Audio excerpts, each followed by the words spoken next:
ஓம் சாயிரா சாயிரா ஓம் சாயிரா சாயிரா ஓம் சாயிரா சாயிரா அன்பே சாயிரா பேரன்பே சாயிரா அகிலம் தளிக்க ஆத்மா விழிக்க அனுதினம் சாயிரா எங்கள் அன்பே சாயிரா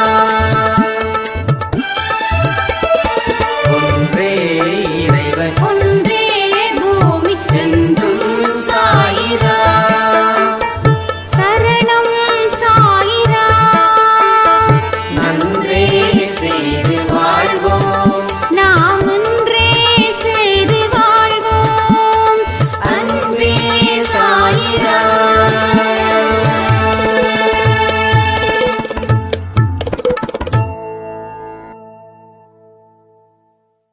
சாய்ராம்.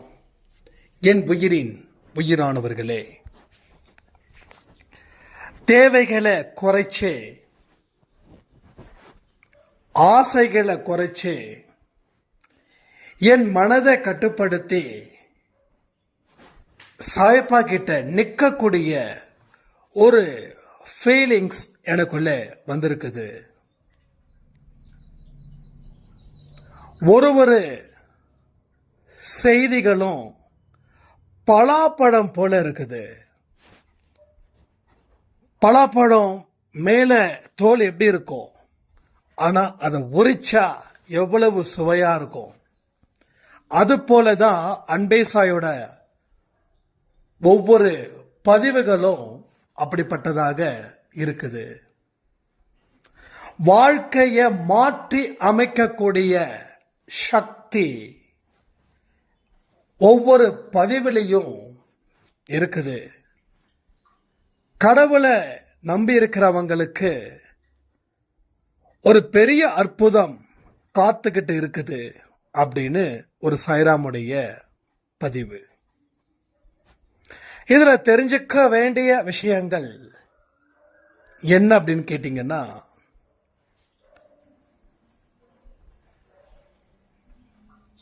முதல்ல உங்க வாழ்க்கையில என்ன செய்யணும் அப்படின்றத நீங்க தெரிஞ்சுக்கணும். அதை எப்ப செய்யணும் அப்படின்றத தெரிஞ்சுக்கணும். அதை எப்படி செய்யணும் அப்படின்றத தெரிஞ்சுக்கணும். இதையெல்லாம் தெரிஞ்சுக்கிட்டு செயல்படுத்தணும். செயல்படுத்தும் போது அற்புதம், அதிசயம் உங்களுக்காக காத்துக்கிட்டு இருக்குது. புரியுதா? அப்போ எப்பேற்பட்ட துன்பத்தை கூட உன்னால கடக்க முடியும். ஒரு துன்பத்தை கடக்கணும் அப்படின்னா அதற்கு தேவையான அறிவு இருந்தா போதுமா? சக்தி இருந்தா போதுமா?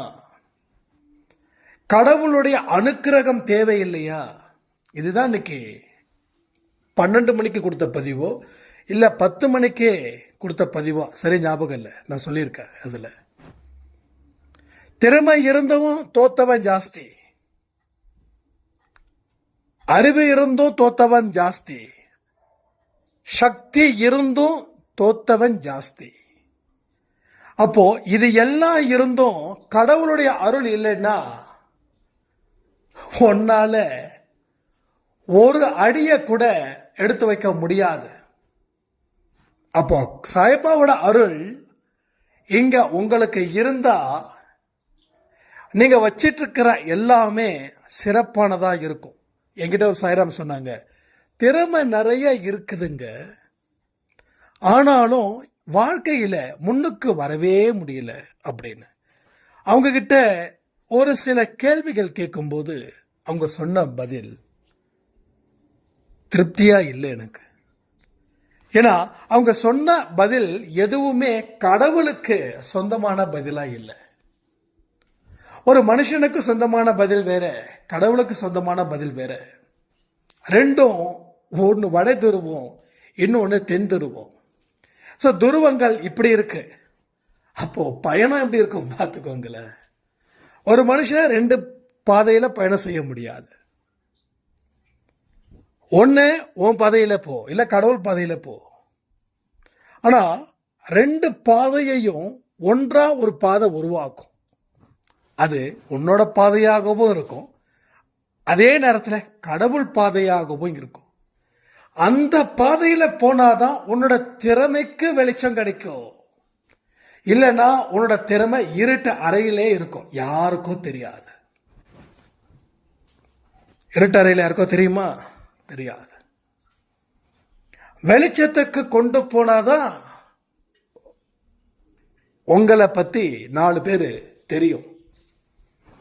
அப்போ உங்க திறமைகள் மறுக்கப்படல, உங்க திறமைகளை கடவுள் ஆசீர்வதிக்கல. இதுதான் முக்கியம். அப்போ உங்க வாழ்க்கையில உங்களுக்கு இருக்கக்கூடிய அசாத்திய திறமை இருக்குதுன்னு நம்புறவங்க கூட கம்மி. அதாவது திறமை இருந்தும் வாழ முடியலன்னு சொல்றவங்கள கூட ஒரு வகையில் ஒத்துக்கலாம்.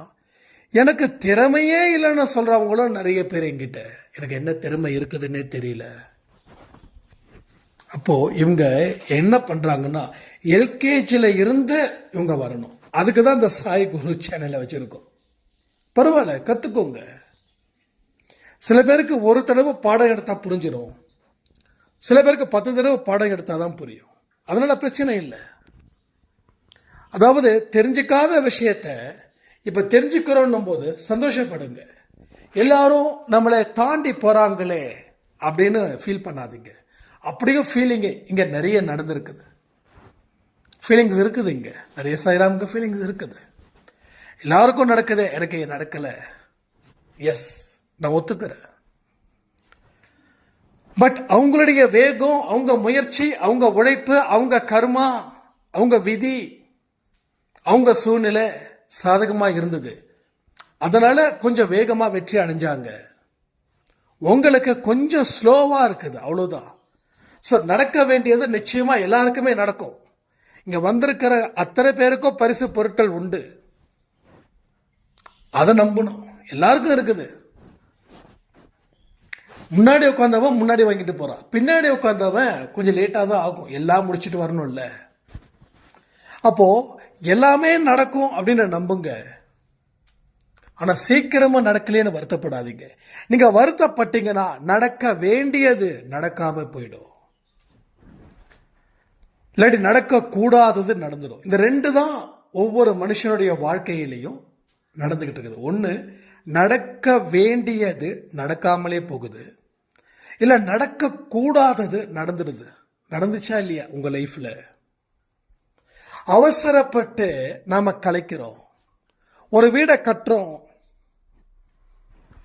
வீடு கட்டுறதுக்கு இத்தனை மாசம் ஆகுது. அத்தனை மாசத்துல முடிக்கணும்னா உங்ககிட்ட துட்டு இருக்கணும், அதுக்கு தகுந்த மாதிரி வேலையாட்கள் இருக்கணும். உங்ககிட்ட துட்டு இல்லை.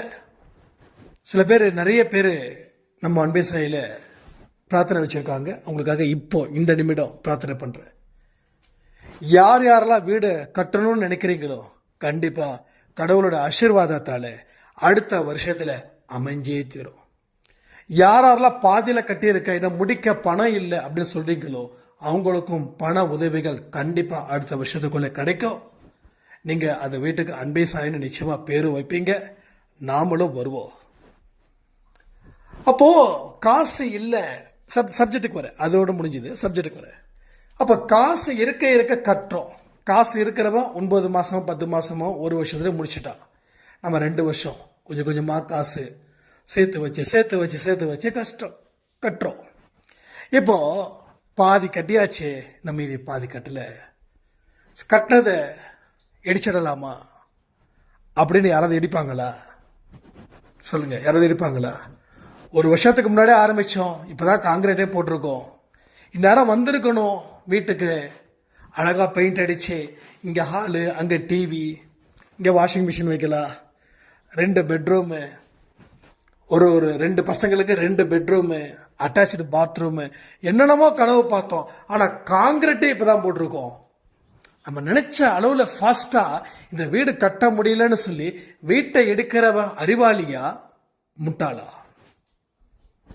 கமெண்ட் பண்றீங்களா? அதே போலதான் எப்படி அந்த வீட்டை நம்மளுடைய வேகத்துக்கு கட்ட முடியலன்னு சொல்லி இடிக்கிறது போலதான் நம்ம வாழ்க்கையும் இங்க நடந்துகிட்டு இருக்குது. நான் நினைச்சது நடக்கல, அதனால அந்த வீட்டை இடிச்சது போல நம்ம அந்த வீட்டை தாண்டின ஒரு விஷயம் ஒவ்வொரு மனுஷனுடைய நம்பிக்கை. அதை இடிக்கிறோங்க மனசாட்சியே இல்லாம. இடிச்சாச்சு,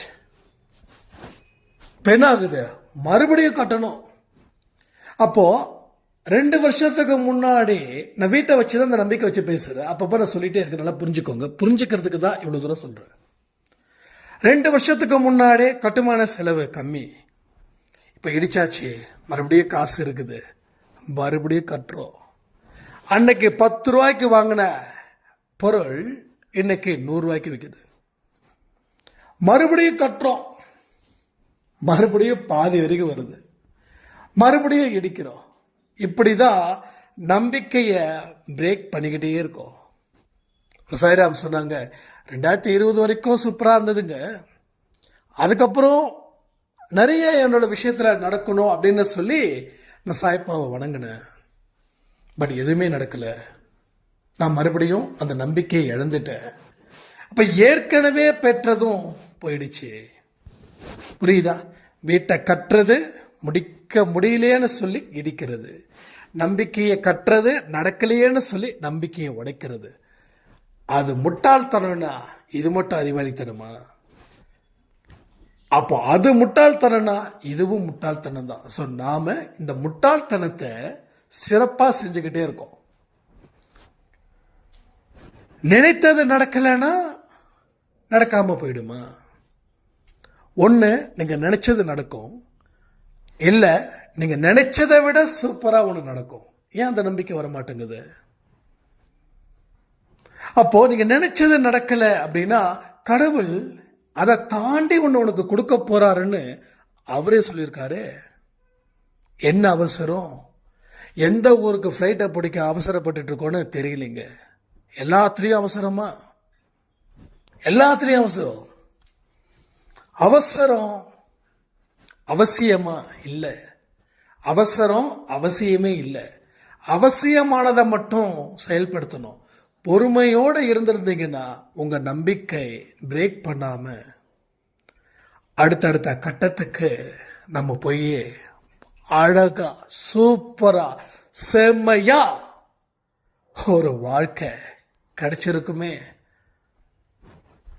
அப்போ நீங்க தான் எல்லாத்துக்கும் வில்லனா நிக்கிறீங்க, நீங்க தான் எல்லாத்துக்கும் எதிரியா நிக்கிறீங்க, நீங்க தான் உங்களுக்குள்ள ஒரு சதியை ஏற்படுத்தி ஒரு வலையை பின்னிக்கிறீங்க. கடவுள் மேல குற்றம் இல்லை, கூட இருக்கிறவங்க மேல குற்றம் இல்லை, விதி மேல குற்றம் இல்லை, கர்மா மேல குற்றம் இல்லை. குற்றம் குற்றம் குற்றம் யாரு? அவரவர் தான். உங்க வாழ்க்கைய சிறப்பான திட்டத்தை வகுக்கிறீங்க, செயல்படுத்த முயற்சி பண்றீங்க, நடக்கலைன்னா பைத்தியம் பிடித்தது போல அலைந்து கொண்டு இருக்கிறீர்கள். இதுதான் இங்க நடக்குது. கட்டுறது இடிக்கிறது, கட்டுறது இடிக்கிறது, கட்டுறது இடிக்கிறது, கட்டுறது இடிக்கிறது, இதுவே வாழ்க்கையா போயிடுச்சு. முடிஞ்சிடுச்சு வாழ்க்கை, தோ கிளம்பியாச்சு மேலோகம். நிறைய மனுஷங்களோட வாழ்க்கை துன்பத்திலேயே முடியுதுன்னா இதை தான் அவங்க செஞ்சிருக்காங்க. கட்டினாங்க இடிச்சாங்க, கட்டினாங்க இடிச்சாங்க, கட்டினாங்க இடிச்சாங்க. என்னங்க விளையாட்டாது? விளையாட வேண்டியதை விளையாடணும், விளையாடக்கூடாததை விளையாட்டா நினைச்சா வாழ்க்கை விளையாட்டா தானே போகும். அப்போ பொறுமை அப்படின்றது துளி கூட இல்லையா? நம்பிக்கைன்றது சுத்தமா இல்லை. ஒரு மனுஷன் பொறுமை இல்லை, நம்பிக்கை இல்லைன்னா வாழவே முடியாது. அவன் எவ்வளோ பெரிய கோடீஸ்வரனா இருக்கட்டும், இல்லை எவ்வளோ பெரிய பிச்சைக்காரனா கூட இருக்கட்டும், பிச்சைக்காரன் கூட நம்பிக்கை இருந்தால் தான் பிச்சை எடுக்க முடியும். அவனோட மனநிலை தான் அவனுக்கு பிச்சை வர வைக்குது. இன்னைக்கு விஷ்ணு சாய்ராம் சொன்னாங்க, ஒவ்வொருத்தரோட மனசு தான் எல்லாத்துக்கும் அப்படின்னு. எஸ், இதுதான்ப்பா நம்ம அன்பி சாய் ஆடியோவில் சொல்கிறோம். இல்லை நான் இப்போ தான் ரெகக்னைஸ் பண்ணேன். அப்போது ஒவ்வொரு மனுஷனும் சொல்கிறத கேட்கல, அவங்களுக்கு ஒரு விஷயம் நடக்கும்போது தான் ரெகக்னைஸ். நான் ஏற்கனவே சொல்லியிருக்கேன் உங்ககிட்ட, எல்லாமே அனுபவப்பட்டாதான் நான் ஏற்றுப்பேன் அப்படின்னா இந்த கலியுகம் அழிகிற வரைக்கும் உங்களுக்கு பிறப்பு இருக்கும். இல்லை, என்னுடைய சுய சிந்தனை, என்னுடைய ஞானத்தை வச்சு நான் அதை தெரிஞ்சுக்க முயற்சி பண்ணிட்டேன் அப்படின்னா 10 பேருடைய அனுபவமும் உங்களுக்கு இந்த ஜென்மத்தில் வந்துடுச்சுன்னா 10 ஜென்மங்கள் மிச்சப்படுத்தப்படும். அதாவது எனக்கு சம்மந்தப்பட்டவங்க எல்லாருமே ட்ரிங்க் ஹேபிட் இருக்கிறவங்க. என்னோடய ஃப்ரெண்ட்ஸாக இருக்கட்டும், பிஸ்னஸ் இருக்கக்கூடிய பீப்புள்ஸாக இருக்கட்டும். ஆனால் ஏற்கனவே தண்ணி அடித்து ஹார்ட் வீக் ஆகி, ஹார்ட் ஃபெயிலியர் ஆகி, கிட்னி ஃபெயிலியர் ஆகி குடும்பத்தை நடுத்தெருவில் விட்டுட்டு போனார்களே, அவங்கள நினைக்கும் போது அது எனக்கு அனுபவ பாடமாக இருந்துச்சு. அதனால் அந்த கன்றாவியை எடுக்கலை. நான் இறந்துட்டேன்னா யாருக்கு பாதிப்பு? நான் சம்மந்தப்பட்டவங்களுக்கு பாதிப்பு. எனக்கு பிரச்சனை இல்லை. இருக்கிற வரைக்கும் ஜாலியாக சந்தோஷமாக தண்ணி அடிச்சுக்கிட்டு உளறிக்கிட்டு அப்படியே ஒரு மயக்கத்தில் இருக்கிறது என்ன கஷ்டமா? சொல்லுங்கள், கஷ்டமா? இல்லையே, அது ஆனந்தம் இல்லை. அப்போ ஆனந்தத்தோடு நம்ம போயிடுறோம். ஆனால் நம்ம குடும்பத்தில் குழந்தைங்க நடுத்தெருவு, யோசிச்சு பாருங்க எவ்வளவு பெரிய ரிஸ்க்குன்னு. அப்போ குடிக்காரர்களுடைய முடிவு எங்க இருந்துச்சு? அந்த குடிகாரர்களை நம்பி இருக்கக்கூடிய குடும்பம் எந்த இடத்துல வந்து நின்றுச்சு? அந்த குழந்தைங்களோட படிப்பு என்னாச்சு? இதெல்லாம் யோசிச்சு பார்க்கும்போது லிக்கர் இஸ் வெரி டேஞ்சரஸ். அதே போல பெண்கள் சைடில் ஒருத்தர் வீக் ஆயிட்டாருன்னா அந்த நிலைமை என்ன ஆகும்னு சொல்லி ஒரு படிப்பு. அப்போ பெண்களை ஒரு போதையா பார்க்காத, பெண்களுக்கு உள்ள இருக்கக்கூடிய இதயத்தை பாரு அப்படின்னு ஒரு பார்வை. இன்னொன்று, இந்த பெண்களோட சதைக்காக மயங்காத, பெண்களோட சதைக்குள்ள இருக்கக்கூடிய எலும்பை பாரு. அதை பார்க்கும் போதும் ஆசை வந்துச்சுன்னா இதெல்லாம் எனக்குள்ள நான் ஏற்படுத்திக்கிட்ட ஒரு செயல் திட்டம். அதனால இதுல இருந்து நான் பாதிக்கப்படலை. மது மாது இதுல பாதிக்க ரெண்டும் சேர்ந்துருச்சுன்னா அவன் வாழ்க்கை முடிஞ்சிச்சுன்னு அர்த்தம். 2ல் 1ன்னா அதுவும் பொறுப்படியாக வாழலன்னு அர்த்தம். 2ம் இல்லை, 2த்துக்கும் அடிமை இல்லைன்னா அவன் வாழ போறான்னு அர்த்தம். அப்போ மற்றவங்களோட அனுபவத்தை வச்சு தான் என்னுடைய அனுபவமாக நினச்சி அந்த விஷயத்தில் கையில் எடுக்கலை. அதனால எல்லாரையும் அக்காவா நினச்சிக்கோ, எல்லாரையும் தங்கச்சியாக நினச்சிக்கோ, பிரச்சனையே இல்லை. ப்ராப்ளம் சால்வ்டு, அவ்வளோதான். அப்போ எதனாலையும் என் மனசு வீக் ஆகலை. வீக் ஆயிடுச்சுன்னா எதையுமே ஸ்ட்ராங்காக நிற்க முடியாது. வாழ்க்கையில் என்னைக்கும் புரிஞ்சுக்கோங்க, ஆண்களுக்கும் சொல்கிறேன், பெண்களுக்கும் சொல்கிறேன், கடவுளுக்கு பிடிக்காத விஷயம் செய்யும்போது நமக்கு பேரானந்தத்தை கொடுக்கும். அந்த பேரானந்தம் அது பெரும் துன்பமாக கன்வெர்ட் ஆகும். நீ 10% நீ செய்த பாவத்தில் சந்தோஷம் அடைஞ்சிருப்ப. ஆனால் 10 × 10 எவ்வளோ? 100% பெரும் துன்பத்தை அடைவ. அப்போ 10% இருக்கக்கூடிய சந்தோஷம் முக்கியமா, இல்ல 100% இருக்கக்கூடிய துன்பம் முக்கியமா? எது வேணும்? எது வேணும்? எது வேணும்னு நினைக்கிறீங்களோ நீங்க முடிவு பண்ணுங்க. பாவ செயல்கள் உன் கண்ணை மறைக்கும், பாதையை தடுக்கும். உன்னை போதையிலையும், போதைனா குடித்தவன் மட்டும்தான் போதை இல்லை, குடிக்காமல் இருக்கிறவன், குடித்தவனுக்கோ அந்த போதை இருக்கிற வரைக்கும் தான். ஆனால் குடிக்காதவனுக்கோ வருஷக்கணக்காக போதை இருக்கும்.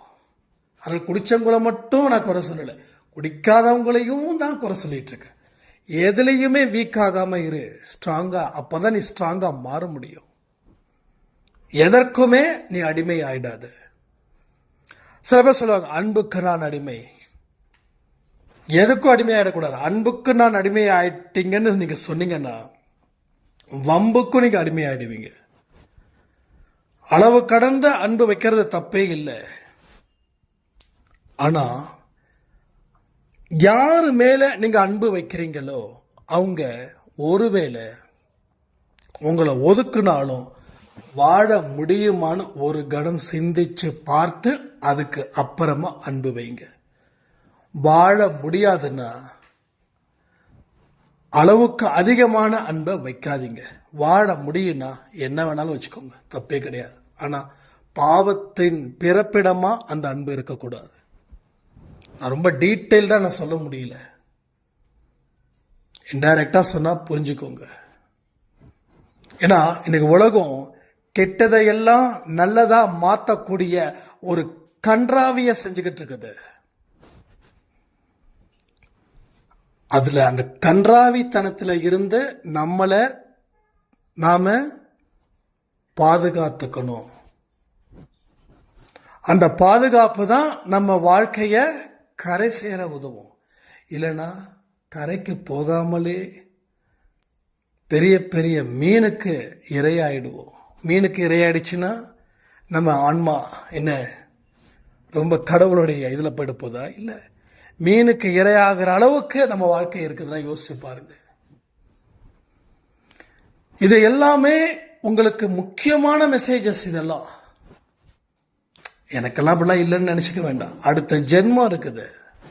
அடுத்த ஜென்மத்தில், இந்த ஜென்மத்தில் உங்களுக்கு வயசு 60 இருக்கலாம், 70 இருக்கலாம். நான் எந்த தப்பு பண்ணலப்பா, ரைட், தப்பு பண்ணல, சந்தோஷம். எந்த தப்பு பண்ணனா காலில் விழுந்த கூட நான் பிளஸ் பண்ணுங்க என்ன. ஆனா அடுத்த ஜென்மம் இருக்குது.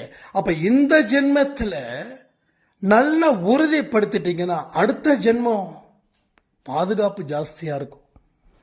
புரியுதா உங்களுக்கு? இந்த ஜென்மத்தில் வாழ்ந்துட்டோம், அடுத்த ஜென்மம்.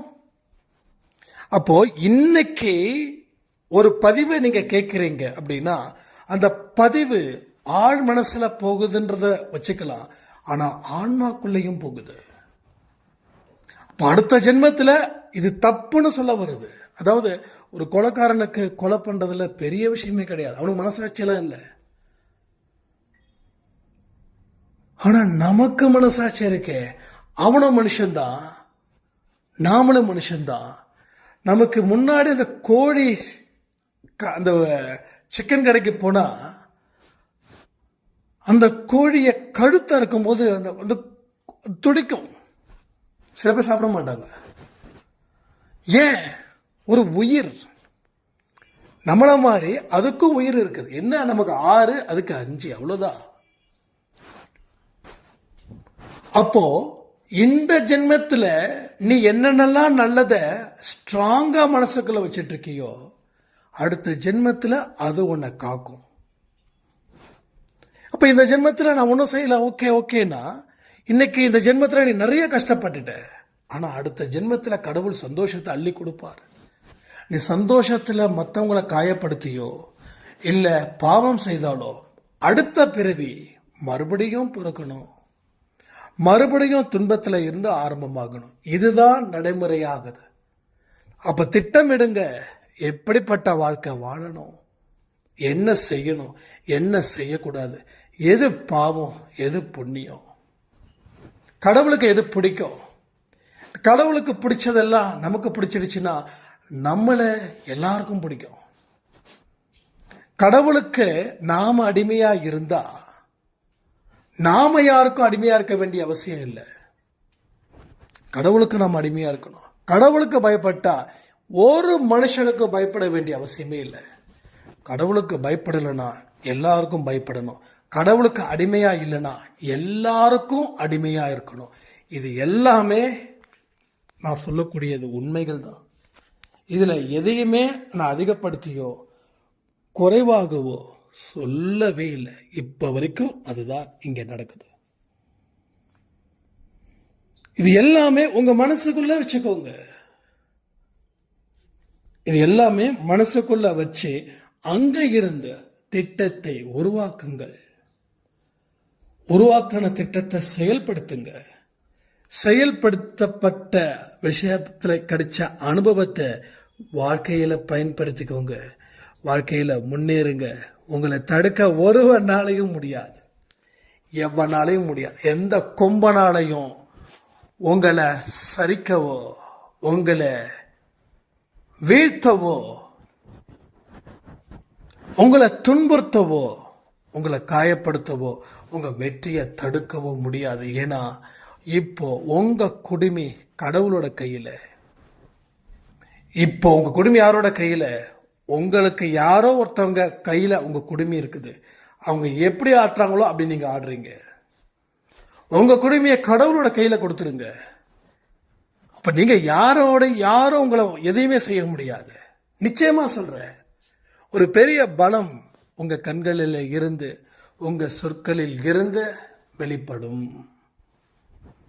அது பிறருக்கு பெரிய அச்சத்தை கூட கொடுக்கும். இவர்கிட்டலாம் வச்சுக்க கூடாது, நம்ம பாட்டுக்கு நம்ம வேலையை பார்த்துட்டு போயிடுவோம் அப்படின்ற மாதிரி. நல்லா பாருங்க, ஒரு பலகீனமானவன் ஒரு பலசாலியை தொடமாட்டான். ஆனா ஒரு பலசாலி ஒரு பலகீனமானவனை தொடுவான். அப்ப நாம இப்ப பலகீனமா இருக்கிறதால பலசாலியா இருக்கிறவன் நம்மளை அடிமைப்படுத்துறான், கொடுமைப்படுத்துறான், துன்புறுத்துறான், எல்லாத்தையும் செய்யறான். அப்ப நம்ம பலசாலியா மாறணும்னா அவனை விட அவன் பலகீனமா மாறுவான். அதாவது அவன் பலகீனமா மாறி நாம அவனை கொடுமைப்படுத்தணும், அவனை சித்திரவதைப்படுத்தணும் அப்படின்ற கான்செப்டுக்கு வர வேண்டாம். அப்ப நீங்க கடவுளுடைய புண்ணிய கணக்குக்கு நீங்க டேலி ஆக மாட்டீங்க. நீங்க தனிச்சே நிற்பீங்க.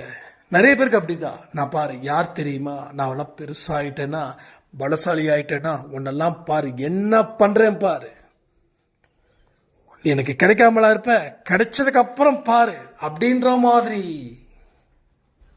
இருக்கக்கூடாது. அது ரொம்ப ரொம்ப கேவலமான குணம். அதாவது கடவுள்கிட்ட சரணடைந்தவங்க அந்த மனநிலையில இருந்தா அது ரொம்ப கேவலமா மாறிடும்.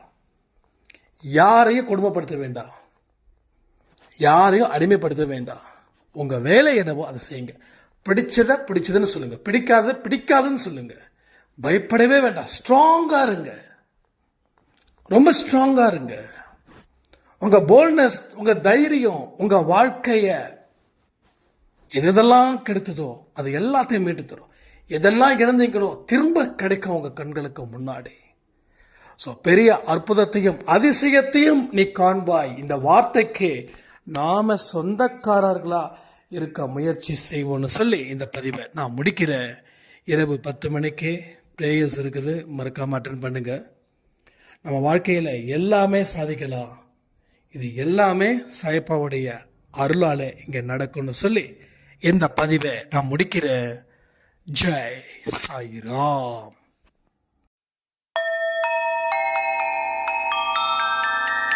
ஓம் சாயிரா சாயிரா ஓம் சாயிரா சாயிரா ஓம் சாயிரா சாயிரா அன்பே சாயிரா பேரன்பே சாயிரா அகிலம் தளிக்க ஆத்மா விழிக்க அனுதினம் சாயிரா எங்கள் அன்பே சாயிரா ஒன்றே